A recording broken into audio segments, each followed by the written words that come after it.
Olá, pessoal, sejam bem-vindos para mais uma EBD Online, para mais um estudo bíblico online que nós estreamos aqui no canal toda semana. Hoje nós vamos falar sobre o último livro deuterocanônico. Falamos sobre os 7, inclusive sobre os acréscimos aos outros livros. E hoje também é o último livro do Antigo Testamento que nós trabalhamos aqui no nosso canal. E você sabe que de Gênesis até Malaquias, passando pelos livros deuterocanônicos, nós temos todos, sem exceção, todos os vídeos apresentados, todos os livros apresentados em vídeos aqui nesse canal, com uma playlist organizada para você ver e rever a hora que você quiser. Hoje nós vamos falar sobre o livro do Eclesiástico.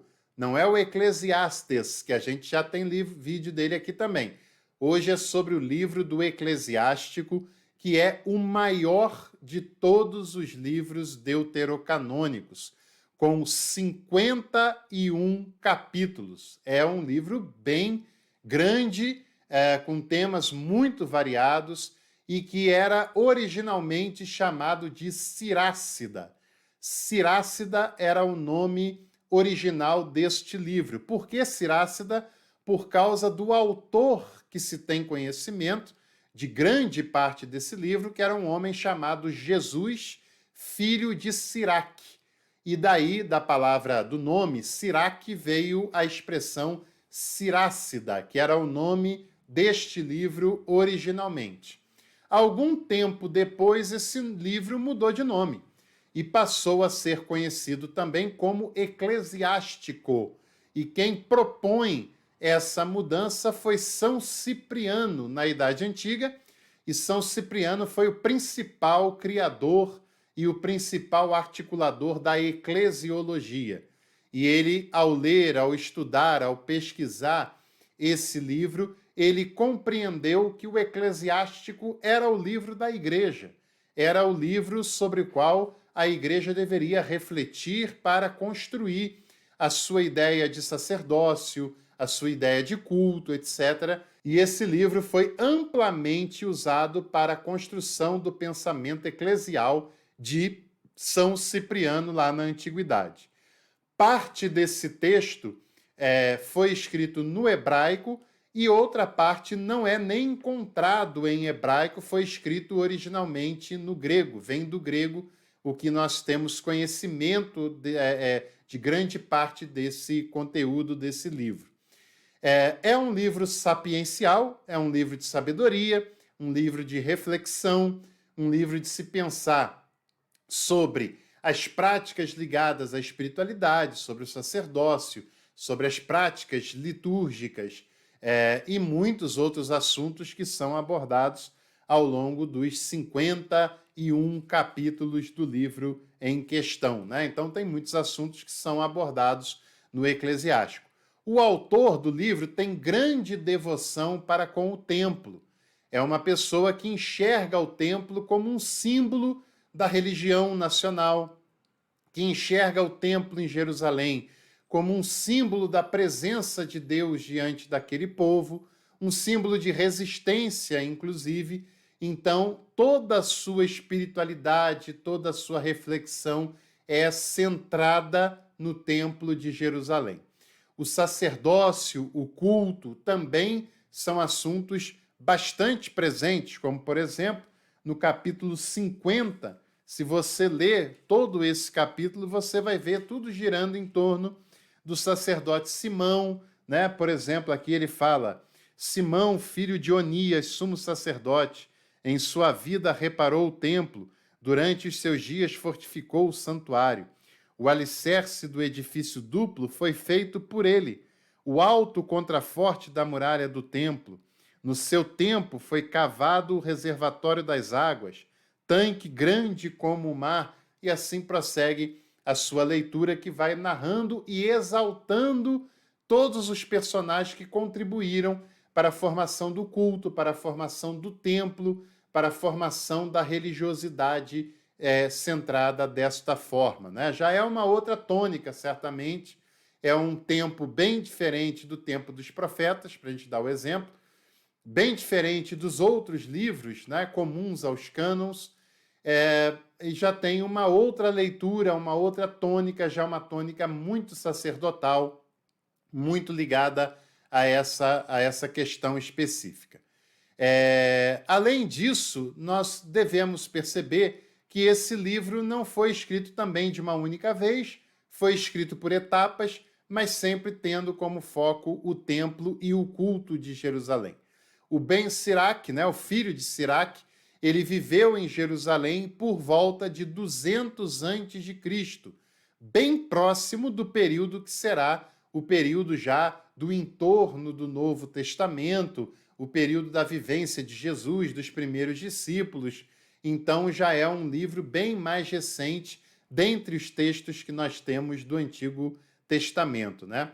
Essa obra, ela provavelmente foi escrita, na sua maior parte, foi escrita no ano 180 a.C. E também, como são textos mais recentes, já no período de helenização, já no período da comunidade alexandrina, da Septuaginta, se tem uma facilitação maior de precisar a autoria, de precisar datas, de precisar as organizações do texto, como já é mais difícil de se fazer com os textos mais antigos, né? É uma obra de um sábio, né? Um livro sapiencial, um livro reflexivo, e este sábio especificamente, ele quer defender o patrimônio religioso e cultural do judaísmo. Todo esse patrimônio de cultura, de religiosidade, do templo, que é um símbolo nacional para esses judeus, tudo isso para esse autor, para esse sábio, é tudo muito precioso, é tudo muito simbólico, tudo representa muito a presença de Deus, a manifestação de Deus naquele lugar, naquele ambiente, e tudo isso ele entende que deve ser valorizado, bem recebido, homenageado, reverenciado, né? A sua concepção de Deus e do mundo e a sua eleição privilegiada. Tudo isso gira em torno desse mesmo tema. A sua leitura de Deus é que Deus se manifesta através do templo, através do culto, através do sacerdócio. A sua compreensão do mundo é que é centrada nessa religiosidade e, claro, a sua compreensão de uma eleição privilegiada, e nem sempre foi assim. No passado, se trabalhava a ideia de que os judeus, a religião de Israel, e Israel do passado, né, era um povo escolhido por Deus. Isso não era para dar a esse povo um privilégio, uma predileção diante das outras nações, nem para torná-lo melhor do que as outras nações. Não, era o contrário disso. Eles eram escolhidos justamente porque eles tinham uma responsabilidade muito maior de testemunhar, de refletir a presença e a glória de Deus, eles eram responsáveis por atrair as nações para Deus. Mas, num determinado momento dessa história, isso foi compreendido de outra maneira e eles se orgulham dessa eleição e tornam essa leitura sobre a sua própria eleição, que é uma leitura feita pela fé, é claro, né? É unilateral, mas começam a compreender-se como um povo privilegiado e um povo diferenciado em relação aos demais povos da terra. E isso já está muito consolidado na leitura feita pelo autor do Eclesiástico, né? E nós temos um esboço de todo esse livro, que eu falei, de 51 capítulos, que poderia se dividir da seguinte maneira: o primeiro plano, do capítulo 1 até o capítulo 16, o segundo plano, do capítulo 17 até o 23, o terceiro, do capítulo 24 ao 32, o quarto plano, do 33 até o 42, o quinto plano, do capítulo 43 até o 50, e a conclusão desse livro, que se dá do capítulo 50, versículo 25, até o final do capítulo 51.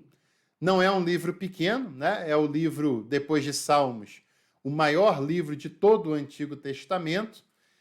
Gênesis fica logo atrás, com 50 capítulos, e, com certeza, o maior dos livros deuterocanônicos, e que foi muito utilizado por essa questão do templo, do sacerdócio, das normas, das leis cerimoniais, dos sacrifícios, etc.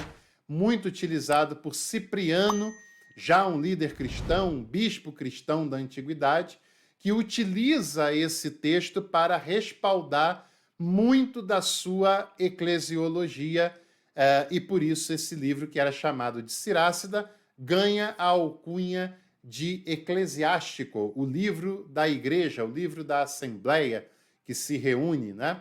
E daí passou a ser conhecido desta maneira. Se você gostou, deixe seu like, inscreva-se no canal. De noite tem a nossa reflexão semanal, te espero por lá. E é claro, também clica ali no Seja Membro para conhecer os planos de membro e também clica na descrição desse vídeo para conhecer os nossos cursos e livros que estão à sua disposição. Um abraço e até à noite.